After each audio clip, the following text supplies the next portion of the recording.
அண்ணா தமிழ்நாடு கேட்ட போதுதான் அப்போது சொன்னார்கள், நாட்டுக்குள்ளேயே ஒரு நாடா? ஒரு கேள்வி வந்தது.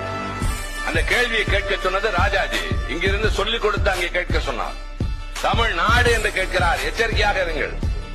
திராவிட நாடு கோரிக்கையை கைவிட்டார்களே தவிர தமிழ்நாடு என்று கேட்கிறார்கள், இது தொலைநோக்கு பார்வை என்று சொன்ன போது அண்ணாவிடம் கேட்டார்கள், நாட்டுக்குள்ளேயே நாடா என்று.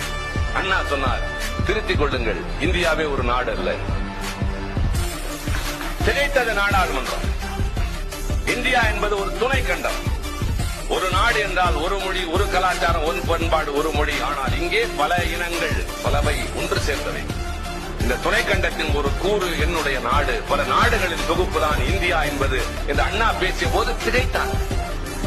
ஒரு சாதாரணமான குள்ளமான உருவம், கைத்தறி வேட்டி, கைத்தறி சட்டை, ஒரு மேல் துண்டோடு உள்ளே நுழைந்த போது பார்த்து சிலிர்க்காத, நிமிராத டெல்லி பட்டணம் அண்ணா பேச ஆரம்பித்தவுடன் நிமிர ஆரம்பித்தது.